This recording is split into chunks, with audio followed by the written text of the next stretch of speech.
सीकर रामनवमी के पूर्व संध्या पर राम मंदिर से भव्य शोभा यात्रा निकाली जाएगी। इस शोभा यात्रा शहर के प्रमुख मार्गों से होते हुए निकलेगी। महाआरती के साथ शोभा यात्रा का समापन होगा। शोभा यात्रा में जहां जिले भर के साधु संत भाग लेंगे, सैकड़ों महिलाएं मंगल गीत गाते हुए शोभा यात्रा में भाग लेगी। भगवान राम का जन्मोत्सव इस वर्ष बड़े ही धूमधाम से मनाया जाएगा। रामनवमी के दिन 12 बजे भगवान राम का प्राकट्य राम जन्मोत्सव होगा। इसके बाद 2 बजे मंगल गीत का आयोजन होगा। 4 बजे महाआरती होगी। इसके बाद प्रसाद वितरण होगा। इस वर्ष राम जन्मोत्सव बड़े ही धूमधाम से मनाया जाएगा। कोरोना काल के चलते राम जन्मोत्सव संक्षिप्त रूप में मनाया गया था, लेकिन इस बार भव्य रूप में मनाया जाएगा। भगवान राम का जन्मोत्सव रामनवमी इस बार 10 अप्रैल को आ रहा है। उसकी पूर्व संध्या पर हर वर्ष की भांति शोभा सरिया जी की ओर से विशाल शोभा यात्रा, कलश यात्रा और बहुत ही भव्य यात्रा निकलती है। जन्मदिन पर 12 बजे भगवान का प्रकटीकरण जो है आरती होगी जन्म के साथ ही 12 बजे। उसके बाद में 2 बजे विशाल माता बहनों की तरफ से मंगल गीत होंगे। ठीक 4 बजे शोभा यात्रा प्रारंभ होगी रघुनाथ जी के मंदिर से, सुभाष चौक होते हुए गणेश मंदिर और बारीक जूस सेंटर से बजाज रोड होते हुए जैन स्कूल के सामने से तापड़िया बगीचे अहिंसा सर्किल पर झांकियों का विशेष संगम होगा। और वहाँ से विहंगम दृश्य जिसमें विशेष जो आ रहा है बैंड, बड़े डीजे और उनका आकर्षण रहेगा। और वो पूरी शोभा यात्रा का विहंगम दृश्य स्टेशन रोड होते हुए जाटिया बाजार, सूरजपोल गेट, घंटाघर और दुजोत गेट होते हुए परशुराम पार्क पर और ये यात्रा चलेगी। और बीच में विशेष जो है आरती के कार्यक्रम होंगे, कुछ हमारे वाल्मीकि समाज की ओर से, कुछ पिछड़ी समाज की ओर से। और परशुराम पार्क पर विशेष इस बार प्रशासन की ओर से भी भगवान राम की आरती उतारी जाएगी। तो ये बहुत ही भव्य कार्यक्रम है। विशेष रूप से आकर्षण रहेगा आगे समापन महाआरती के साथ, जिसमें महामंदिर, देवीपुरा रोड, घंटाघर के आसपास की बस्तियों के सब हर घर से जो है राम भक्त आएंगे और आरती में शामिल होंगे। डीजे बैंड कहाँ से आ रहे हैं?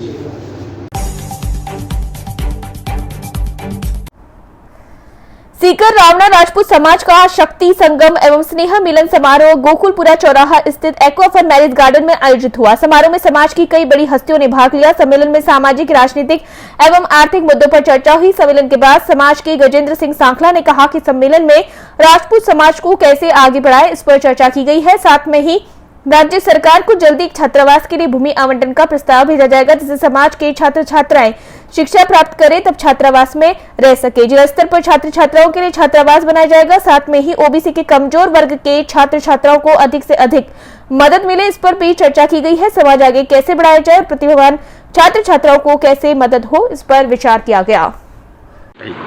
रावणा राजपूत सेवा संस्थान सीकर की हमारी ब्रांच के द्वारा रावणा राजपूत समाज का एक होली मिलन समारोह आयोजित किया गया।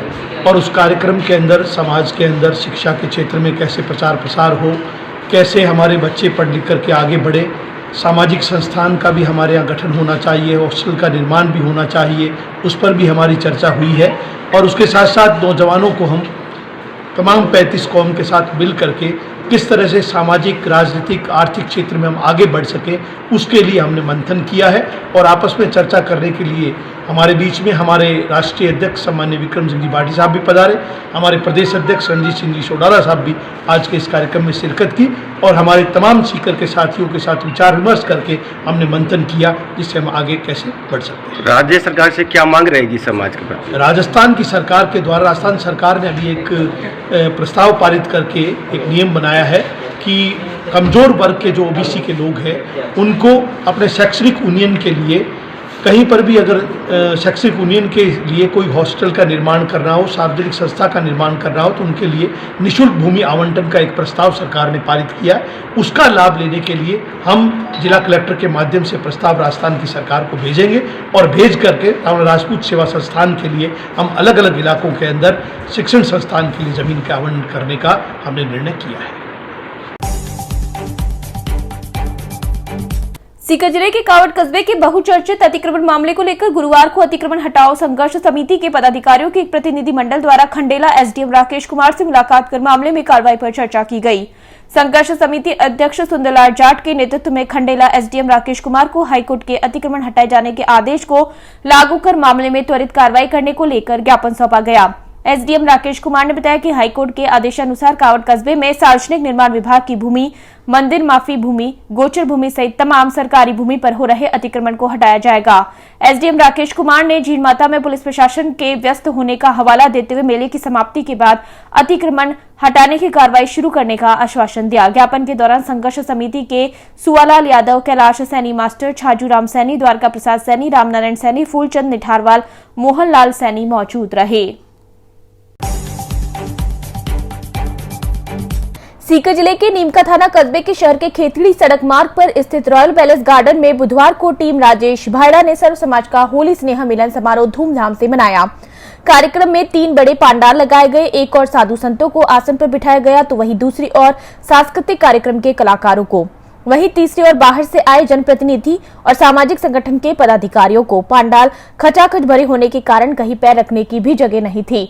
विधानसभा प्रत्याशी राजेश भायड़ा के जन्मोत्सव पर किए गए इस होली स्नेह मिलन समारोह में बॉलीवुड में धाक जमाने वाले राजस्थान के सबसे पुराने मशहूर कॉमेडियन पनिया सेपट ने अपनी टीम के साथ एक से बढ़कर एक रंगारंग सांस्कृतिक कार्यक्रम पेश किए। पनिया सेपट के कार्यक्रम को युवाओं ने खूब सराहा। वहीं शेखावाटी चंग मंडली ने ढप चंग की धाप पर होली की शानदार धमालों की प्रस्तुति दी। नीमका थाना विधानसभा क्षेत्र के 36 कौम के लोगों ने राजेश भायड़ा के जन्मोत्सव पर पुष्पगुच्छा एवं माला पहनाकर बधाइयां दी। इस अवसर पर उत्साहित युवाओं ने राजेश भायड़ा जिंदाबाद एवं राजेश तुम संघर्ष करो, हम तुम्हारे साथ हैं जैसे जमकर नारे लगाकर हौसला बढ़ाया। खचाखच भरे पांडाल में विराजे लोगों को संबोधित करते हुए कहा कि मैं नीमका थाना की धरा पर जन्मा पला बड़ा हूं, मैं यहाँ के लोगों के सुख दुख में साथ रहा हूं, मेरे से ज्यादा गरीब पीड़ित की आवाज कोई नहीं जानता। मेरा ध्येय है कि जब तक मैं जिंदा हूं तब तक नीमका थाना के लोगों के लिए आखिरी सांस तक लड़ता रहूंगा। कोई भी किसी भी जाति धर्म का व्यक्ति मुझे याद करे, मैं आपके लिए सब कुछ न्यौछावर करने को तैयार हूं। उन्होंने कहा कि मैं किसी राजनेता या पूंजीपति का बेटा नहीं हूं, ना ही मुझे राजनीति विरासत में मिली। मैं एक गरीब का बेटा हूं पर जिगर बड़ा रखता हूं। आज मैंने मेरी मेहनत और आपके आशीर्वाद से पूरे राजस्थान में पहचान बनाई है। मैं किसी पहचान का मोहताज नहीं हूं। कार्यक्रम में संत महात्माओं ने पंडाल में मौजूद लोगों पर आशीर्वाद स्वरूप फूल बरसाए। संतों ने राजेश भायड़ा को आशीर्वाद दिया और कहा, गरीब पीड़ित गौ माता की सेवा करना ही हमारा परम धर्म है। कार्यक्रम में महामंडलेश्वर धाम, कालाकोटा धाम बलदेव दास महाराज, जयराम दास महाराज शिवपुरी, 5वां धाम कुचामन सिटी, माधव दास महाराज, महामंडलेश्वर नरसिंहपुरी धाम, रघुवीर दास देवादास धाम नेवरी, गोपाल दास महाराज, बाबई निकुदास महाराज, टोडी बालाजी धाम, आदिवासी मीणा सेवा संघ के प्रमुख सुरेश मीणा, किशोरपुरा संवैधानिक विचार मंच के अध्यक्ष गीगराज जोड़ली सहित सैकड़ों कार्यकर्ता इस दौरान मौजूद रहे और सभी साधु संतों ने आए हुए सभी अतिथियों को संबोधित किया। वो उनके बेटे हैं। आप ये सोचो कि आप लोगों के सहयोग से, संबंध से मैं आप लोगों की ऊर्जा लेके इन डाकों के साथ ये लड़ाई लड़ रहा हूँ साथियों, लड़ाई लड़ रहा हूँ साथियों। और साथियों, मुझे विश्वास है कि पिछली बार मेरे साथ बहुत बड़ी साजिश हुई थी, लेकिन ये आपका भाई बराबर दिन रात मेहनत करते हुए नौजवानों का सहयोग आशीर्वाद लेते हुए, बुजुर्गों का मार्गदर्शन लेते हुए, बुजुर्गों का आशीर्वाद लेते हुए, माँ बहनों का आशीर्वाद लेते हुए, माता शक्ति का आशीर्वाद लेते हुए इस नीमका थाना की धरा पे मैं बहुत जल्दी एक परिक्रमा करने वाला हूँ साथिया, जिसको हम लोग प्रभात फेरी बोलते हैं। प्रभात फेरी, वो फेरी इस नीमका थाना की धरती पे मैं बहुत जल्दी करने वाला हूँ। अपने लोगों के बीच में जाऊंगा, अपने लोगों की समस्याएं मैं बहुत जल्दी सुनूंगा कि हमारे भाई, कोई हमारा भाई परेशान है, कोई दुखी है, कोई अपनी हालात सिचुएशन से परेशान है, तो राजेश भायड़ा ये आपका बेटा, आपका साथी आपको इस शपथ और संकल्प के साथ कहना चाहता है कि मुझे आप लोग याद करना। मेरे एमएलए की डिजायर पे मेरे सिग्नेचर नहीं होते, लेकिन राजस्थान की शायद कोई रोड, शायद कोई जिला ऐसा हो जहां आप लोगों के सहयोग से आपने इस भाई को इतना काबिल बनाया है, जहां मुझे अपना इंट्रोडक्शन देने की जरूरत पड़ेगी। मैं राजेश भायड़ा हूं। सीकर जिले के रानोली कस्बे में मां जीण भवानी के दीदार पाने व मनोती की भेंट चढ़ाने आस्था व विश्वास का प्रतीक बत्ती सिंह बुधवार को देर रात मकसूदपुरा में रानोली नदी के खुले मैदान में रात्रि विश्राम के लिए पहुंचा। इस दौरान मकसूदपुरा सेवा समिति द्वारा श्रद्धालुओं के लिए भोजन, पानी, दवा एवं जनरेटर की सुविधा उपलब्ध करवाई गई। हालांकि बत्ती सिंह स्वयं की सुविधाओं का ही अधिकांश उपयोग करता है। मकसूदपुरा में करीब 100 बीघा क्षेत्र में संघ ने पड़ाव डाला है। इस दौरान क्षेत्र की बिजली गुल होने से सेवार्थी एवं श्रद्धालुओं को भारी परेशानी का सामना करना पड़ा। जीण माता में भवानी का दीदार करेंगे। इससे पूर्व बुधवार सुबह गुरारा से संघ का प्रस्थान हुआ था। रास्ते में अजबपुरा, किशनपुरा, शिशु तथा रानोली में श्रद्धालुओं की सेवा में ग्रामीण जुटे रहे। शिशु किशनपुरा में जीण माता मित्र मंडल के श्रवण खीचड़, मोहन लिढान, राम अवतार कुमावत, शिशु गोपाल कुमावत, दिनेश छिपा, हेमंत खीचड़, सुल्तान, संतोष गुर्जर, मुकेश यादव, कजोड़मल, शीशपाल, जगन्नाथ, सुरेंद्र, श्रीराम सहित ग्रामीणों ने शरबत, पपीता जूस, चाय, फल आदि की सेवा शुश्रूषा में कोई कसर नहीं छोड़ी। संघ में साथ चल रहे ऊंट सवारों ने अपने ऊंटों के कर्तव्य दिखाए तो श्रद्धालुओं ने नंगे पांव सिर पर सिगड़ी रखकर गीत गाते हुए माता रानी को रिझाने में पूरी ताकत लगा रखी है। त्रिलोकपुरा में NH 52 के क्रॉसिंग पर रानोली व सीकर पुलिस ने यातायात को नियंत्रण करने व सुरक्षा के लिए भारी पुलिस जाब्ता लगाया। श्री माधोपुर जयरामपुरा के सावरमल सामोता ने बताया, यह संघ पाटन, बुधोली, नीमका थाना, चला सहित कई गांवों से जुड़ा है। बत्तीसी संघ में अब की बार लगभग मां जीण के दर्शन के लिए करीब 1.5 लाख लोग पहुंचेंगे। पवन स्वामी निवासी बालवाड़ ने बताया, मां जीण के 12 साल से सिर पर सिगड़ी रखकर जा रहे हैं। हर बार मां जीण इनकी हर मनोकामना पूर्ण करती है। 80 वर्षीय सज्जन कंवर निवासी कावट ने बताया, 10 साल से लगातार मदीने के सिर पर सिगड़ी रखकर पैदल ही जाती है। इनके जब भी कोई परेशानी आती है तो मां जीण की बोलवारी करने पर कार्य सफल होता है। कार्य सफल होने पर नंगे पांव सिर पर सिगड़ी लेकर मां जीण के जाकर चढ़ाती है। इसी बीच 75 वर्षीय मान कमर ने बताया, मेरी बेटी के पुत्र नहीं था, मां जीण के सिर पर सिगड़ी रख कर आऊंगी, बोलवारी करते ही दोते की प्राप्ति हो गई। परमेश्वरी देवी ने बताया, उसके पुत्र को बोली नहीं आती थी। परमेश्वरी देवी ने मां जीण के नंगे पांव सिर पर सिगड़ी लेकर आने की बोलवारी करने पर परमेश्वरी देवी के बेटे को बोली आने लगी। सभी भक्त अपनी अपनी आस्था लेकर नंगे पांव सिर पर सिगड़ी लेकर जीण माता पहुंचते हैं, जहां जीण माता अपने हर भक्त की मनोकामना पूरी करती है। कितने साल से जा रहे हो आप माता जी की? 12 साल से लगातार जा रहे हो रेगुलर। इसका क्या मतलब है? ये तो ऊपर रख रखी है आपने, वो कोई अपनी आस्था के लिए है। आस्था के लिए। 12 साल में ऐसा क्या कुछ हुआ है क्या, कोई चमत्कार आपके वो साथ? अपने पे है, अपने पे है। क्या नाम है आपका? पवन स्वामी, गांव कौन सा है? बालवाड़। माता जी माल मेरे कन देखो, देखो आकर देखो, कौन सा गांव से आया हो? बालवाड़ कामटकन। कत्ती उम्र होगी था की? नहीं थे बताओ था का मुंडा सु 17 सी। क्या नाम है था को? मेरा नाम सज्जन कंवर। सज्जन कंवर। कितने साल सुधारे हो जीण माता के? जाता होगा 10 साल। आज जब की सिगड़ी थे माता मेल में ले आओ, इनको काय मतलब है? आज की सिर पर रख में ले आओ ना, इनको काय मतलब है? भाई बोल जी हमारी बुजुर्गी है, क्या के लिए? वो कोई काम सिद्ध हो जाए चढ़ाया जता को काम सिद्ध होगा ता दिन में भाई मारे दो तो कौन सा साहब क्या नाम है?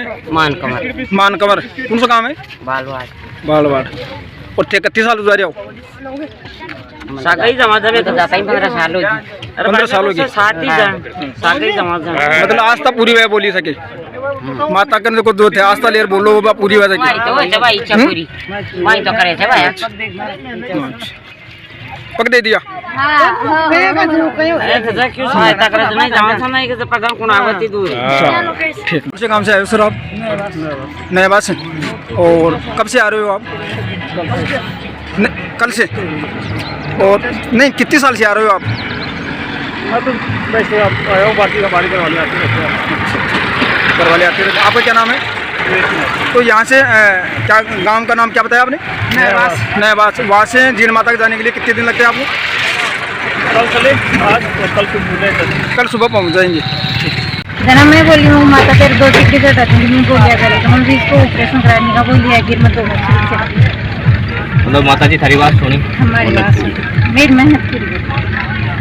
बोल जीण माता किसी संघ के लिए आप जो ये यहाँ भंडारा जो लगाते हैं, ये कितने साल से लगा रहे हैं? तो ये करीबन 7-8 साल से लग रहा है जी।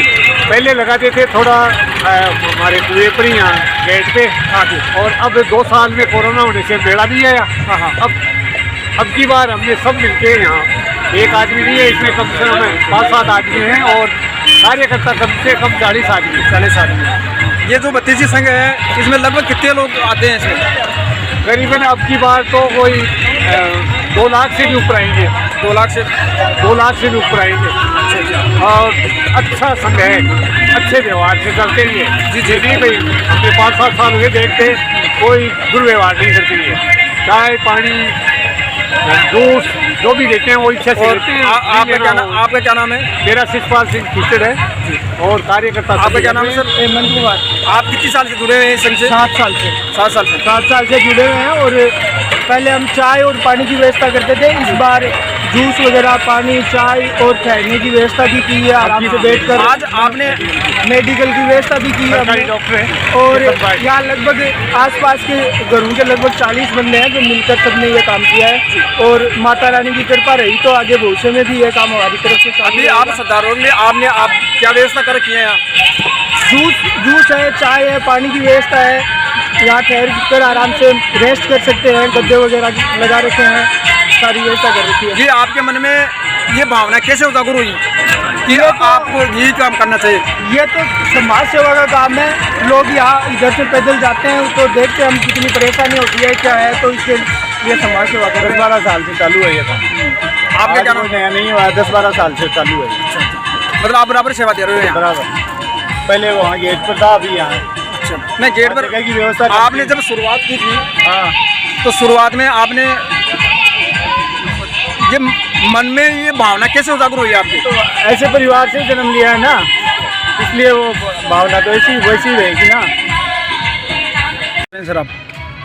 हम जा रहे हैं 3 साल तो पहले चले थे, 3 साल बीच में गैप लग गया जी, और अभी आ रहे हैं। कौन से काम से आते हो? ये श्री माधोपुर के पास में है, जयरामपुरा से। हाँ जी। और यहाँ से कितने किलोमीटर पड़ता है ये जीण माता? क्या जी? जीण माता 15 किलोमीटर। नहीं, आपके गांव से कितने किलोमीटर पड़ता है? 65 किलोमीटर। क्या नाम है सर आपका? सामोता। आपका सर? सामोता। और करीब का खाना वहाँ से आ रहे हैं। ये जो संघ आता है ये कहाँ से आता है? ये आता है, ये पाटन से नीम का थाना से आगे जी, वहाँ से बुदेली, नेवास, गोडवा, सड़ा। अब की बार ये जो संघ है कितने लोगों की संभावना है जाने की? मेले में लमसम ये करीबन होगा 15-20 हज़ार के लगभग मेले में। 32 संघ का। हाँ। 15 से 20 हज़ार। हाँ।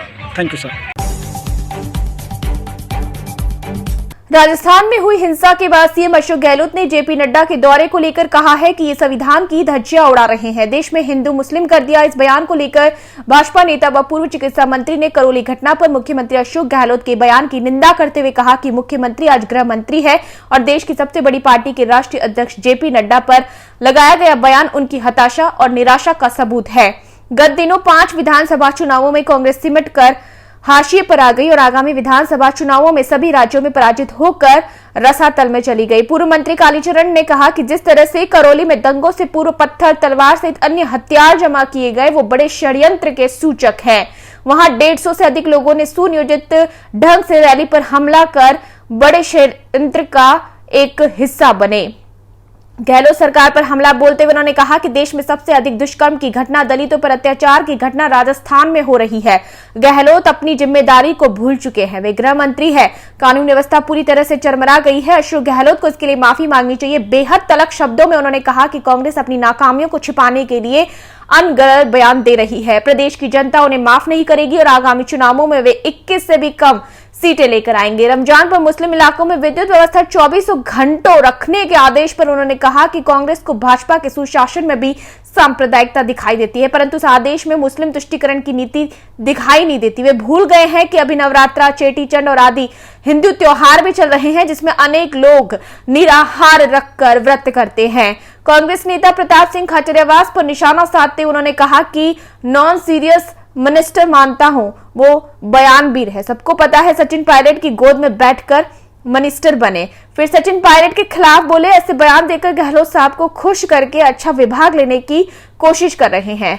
उल्लेखनीय है कि उन्होंने अपनी कुल देवी बिंदल के मंदिर में कुलदेवी की नवरात्रा के मौके पर पूजा अर्चना की और पुजारी राजकुमार रमेश कुमार भुजक से आशीर्वाद लिया तथा मां दुर्गा की पूजा अर्चना में भाग लिया।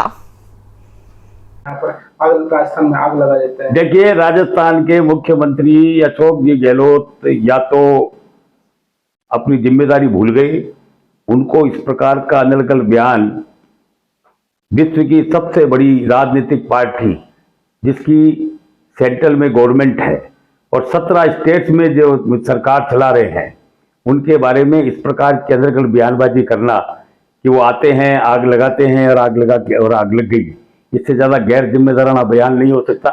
आज का यदि वो भास्कर पढ़ लेते तो दैनिक भास्कर में आज स्पष्ट रूप से आया है कि बड़ा योजनाबद्ध तरीके से और ये आयोजित ये हमला किया गया है। 150 लोग एक जगह इकट्ठा हुए और उन्होंने पत्थरबाजी की, पत्थर इकट्ठे किए और उसके बाद जुलूस पर हमला करने के लिए तलवारें और लाठियां लेकर के बाहर निकले और लोगों के ऊपर हमला किया और लोगों को घायल किया। इस प्रकार की अनर्गल बयानबाजी निश्चित रूप से इसकी जितनी निंदा की जाए उतनी कम है। एक पत्र वायरल हुआ जिसमें कहा गया रमजान का जो महीना है उसमें मुस्लिम भोले। अब कांग्रेस ये भारतीय जनता पार्टी पर आरोप लगाती है कि ये ध्रुवीकरण की राजनीति कर रही है। मैं पूछना चाहता हूं कि केवल रमजान के महीने में और निर्बाध गति से बिजली मिलनी चाहिए, उनको ये पता नहीं है। वो अपने आप को हिंदू कहते हैं कि नवरात्रा में भी लोग बाग व्रत रखते हैं, चेटी चंड पर भी लोग बाग त्योहार मनाते हैं, सिंधी लोग, सिख लोग बैसाखी का पर्व भी बड़ी धूमधाम से मनाते हैं। तो इस प्रकार की ओछी मानसिकता, मुस्लिम तुष्टीकरण की राजनीति किसी भी प्रकार से प्रदेश की जनता सहन नहीं करेगी। इस प्रकार की बयानबाजी करना, इस प्रकार के पत्र लिखना और ये कहना कि केवल रमजान पर निर्बाध गति से और बिजली मिलनी चाहिए, बहुत ही दुर्भाग्यपूर्ण है और निश्चित रूप से इसकी मैं निंदा करता हूँ। प्रताप सिंह खाचरियावास ने बयान दिया है कि जो बीजेपी कार्यालय से सुनियोजित इस पूरे हमले की। देखिए, प्रताप सिंह खाचरियावास का जहाँ तक सवाल है, मैं उनको नॉन सीरियस मिनिस्टर मानता हूँ। वो बयानवीर हैं, वो कब क्या बयान दे दें उसका कोई पता नहीं। सबको पता है कि सचिन पायलट की गोद में बैठ के वो मिनिस्टर बने और फिर वो सचिन पायलट के खिलाफ भी बोले कि जब वो लेकर पहनते थे जब मैं यूनिवर्सिटी की राजनीति करता था। अब वो गहलोत साहब को खुश करने के लिए, क्योंकि बेचारों को पहले महत्वपूर्ण डिपार्टमेंट मिला हुआ था, अब उनको खाद्य आपूर्ति जैसा और यानी छोटा डिपार्टमेंट दिया, तो अब वो इस प्रकार की बयानबाजी करके गहलोत साहब को खुश करके और अच्छा बयान लेने की कोशिश, वो अच्छा विभाग लेने की कोशिश कर रहे हैं, परंतु वो इस योजना में सफल नहीं होंगे क्योंकि उनके बयान को कोई भी व्यक्ति गंभीरता से नहीं लेता। फतेहपुर शेखावाटी का 572वां स्थापना दिवस प्रशासनिक स्तर पर बनाया गया। विभिन्न कार्यक्रमों का घड़वे जोहड़े के पास होटल हवेली में आयोजन हुआ, जिसमें फतेहपुर क्षेत्र से अलग अलग विधानसभा, जयपुर के मालवीय नगर विधायक कालीचरण सराफ, रतनगढ़ विधायक अभिनेश महर्षि, फतेहपुर विधायक हाकम खाका, गृह क्षेत्र फतेहपुर शेखावाटी, तीनों का भव्य स्वागत किया गया कि इस पार्टी ने एक साथ कांग्रेस बीजेपी दिए है। इसके अलावा विप्र कल्याण बोर्ड के अध्यक्ष व सुजानगढ़ विधायक मनोज मेघवाल मौजूद रहे। फतेहपुर के स्थापना दिवस पर राजस्थानी संस्कृति का लोक गीतों पर नृत्य किया गया। फतेहपुर के कोतवाली तिराहे से राजकीय धानुका अस्पताल तक सभी सरकारी बिल्डिंगों का दुल्हन की तरह रंग बिरंगी रोशनी से बिल्डिंगों को सजाकर भव्य रूप उन्हें प्रदान किया गया। कार्यक्रम में कवि सम्मेलन सहित अन्य राजस्थानी कलाकारों ने राजस्थानी नृत्य व चंग ढप की प्रस्तुति दी। विधायक सहित कई अधिकारियों ने जमकर ठुमके लगाए। 571 वर्ष पहले नवाब फतेह अली खान ने फतेहपुर की स्थापना विक्रमी संवत 1508 में चित्र शुक्ल पंचमी को की थी। इतिहास में बताया जाता है कि हिसार के नवाब के बेटे फतेह खान ने फतेहपुर बसाया था। उस समय हिसार बड़ा व्यापारिक केंद्र हुआ करता था। दिल्ली के शासक इब्राहिम लोधी ने हिसार पर अतिरिक्त कर लगा दिया था। ऐसे में व्यापार करना थोड़ा मुश्किल हो गया था।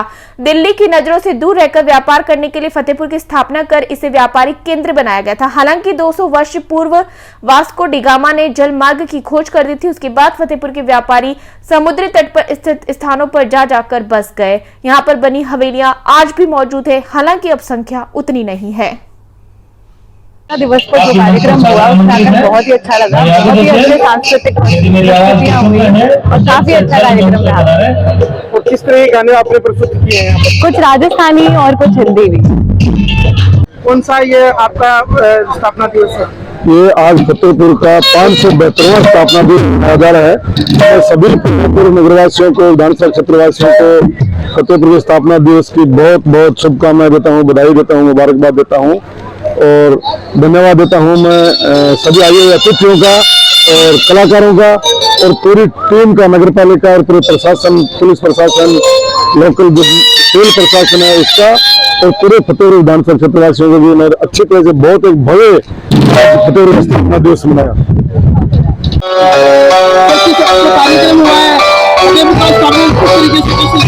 ये कार्यक्रम है तो ये सबसे पहले आपको 572 सभी फतेहपुर वासियों को मुझे बधाई, शुभकामनाएं और इस ऐतिहासिक इनकी रक्षा करने के लिए भाई हमारे साथी प्रदेश कांग्रेस कमेटी के महामंत्री आपको लाभ दिया है भाई, आपको मोदी जी को बहुत बहुत शुभकामनाएं। जिन्होंने ऐसा शानदार ऐसे अनेक कलाकारों को रूबरू होने का मौका मिला और मेरा सौभाग्य है कि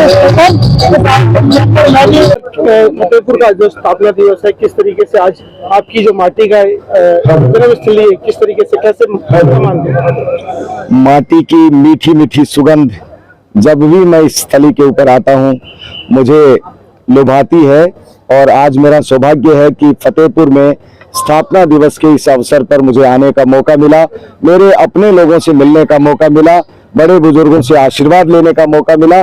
मैं भगवान से प्रार्थना करता हूं कि इस फतेहपुर का नाम दुनिया के अंदर फैले और हम सब लोग मिलकर के इस फतेहपुर को विकास में आगे बढ़ाएं।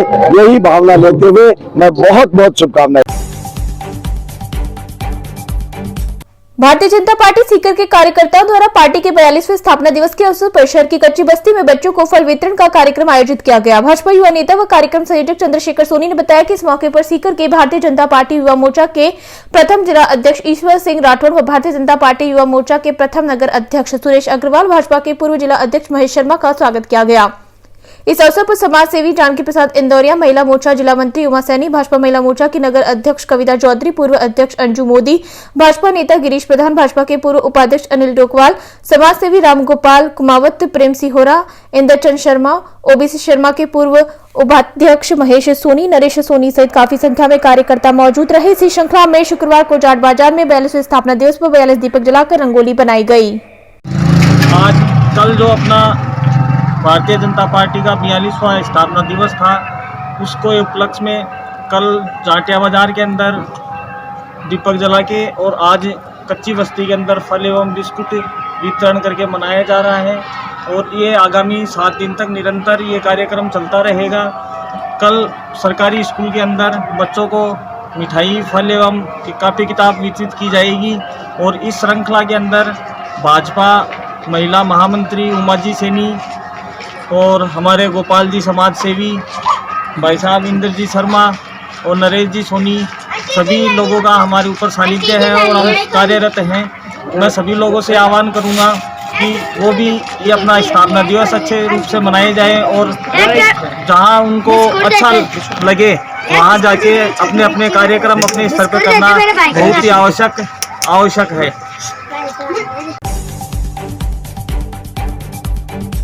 कहते हैं ना जाको राखे साइया मार सके ना कोई। खबर सरदार शहर तहसील के मीतासर गांव से है, जहां एक बार फिर मां की ममता शर्मसार हुई है। नवरात्र में जहां एक तरफ घर घर देवी को पूजा जा रहा है, वहीं दूसरी तरफ मां स्वरूपा एक नवजात बच्ची को बेरहमी से कांटों व कीचड़ में फेंकने का मामला सामने आया है। जानकारी के अनुसार सरदार शहर तहसील के गांव मीतासर में एक नवजात बच्ची को एक कलयुगी मां ने कांटों की बाढ़ में फेंक कर चली गई, जिसकी सूचना के बाद इलाके में चारों तरफ सनसनी फैल गई। आपको बता दें, बुधवार रात करीब 9:30 बजे गांव की हरिजन बस्ती में ग्रामीणों ने एक बच्चे के रोने की आवाज सुनी, जिस पर ग्रामीणों ने देखा तो एक नवजात बच्ची कीचड़ में सनी हुई नजर आई, जिसे ग्रामीणों के सहयोग से मीतासर निवासी ओम प्रकाश सारण ने बहादुरी दिखाते हुए राजकीय अस्पताल पहुंचाया। यहां पर तुरंत शिशु रोग विशेषज्ञ डॉक्टर चंद्रपाल जागीर व हड्डी रोग विशेषज्ञ डॉक्टर कृष्ण सिहाग ने बच्ची का उपचार शुरू किया। डॉक्टर जागीर ने बताया कि नवजात बिल्कुल स्वस्थ है। उन्होंने बताया कि लोगों को इस तरह के कृत्य से बचना चाहिए। जो भी मजबूरी हो, बच्ची को लावारिस जगह छोड़ने की बजाय किसी सुरक्षित स्थान पर पहुंचाए तो ज्यादा बेहतर होगा। हड्डी रोग विशेषज्ञ कृष्ण सिहाग ने बताया कि बच्ची को फेंकने से उसके हड्डी में थोड़ी चोट आई है, जिसका उपचार किया जा रहा है। सरदार शहर थाने के एसआई माणकलाल डूडी ने बताया कि गांव में सीसीटीवी कैमरा नहीं होने के कारण अभी तक बच्ची को लेकर कोई आधिकारिक पुष्टि नहीं हुई है। फिर भी पुलिस द्वारा मामले की हर दृष्टि से जांच की जा रही है। बहरहाल बच्ची राजकीय अस्पताल में चिकित्सकों एवं जीएनएम बनीता की देखरेख में स्वस्थ है और बनीता द्वारा बच्ची को लगातार आवश्यकता अनुसार दूध पिलाया जा रहा है। कल मित्तासर की रोई से मित्तासर के कुछ ग्रामीण एक बच्ची को लेके आए थे। रात को लगभग 10 बजे हॉस्पिटल में इसको एडमिट किया था। लावारिस बच्ची थी जो किसी द्वारा झाड़ियों में या कंक्रीट जगह वाले में फेंकी हुई थी, तो उसमें चारों तरफ मिट्टी से सनी हुई थी और थोड़ी बहुत छोटी छोटी 2-3 खरोंचें मुंह पर और पैरों पे लगी हुई थी और बच्ची के कोड बंधा हुआ नहीं था, लाइगेट नहीं था। अभी बच्ची का ट्रीटमेंट चल रहा है और बच्ची अभी स्वस्थ है, फीड ले रही है, जिसको ऊपर से बोतल से फीड करा रहे हैं। इस तरह की कृत्य बहुत ही निंदनीय है। एक बच्ची के जन्म के बाद अगर ये फेंकी गई है तो बहुत ही गलत है, और फिर भी ऐसी कोई कंडीशन हो जाए अवैध संतान हो तो उसको कम से कम इस तरह नहीं फेंक के जो चूरू में और जो डिस्ट्रिक्ट में पालना बना है उस पालना में छोड़ के जाएं, और या हॉस्पिटल में भी छोड़ के जा सकते हैं। इस तरह की कंडीशन अगर हो जाए तो कम से कम बाहर नहीं फेंकें।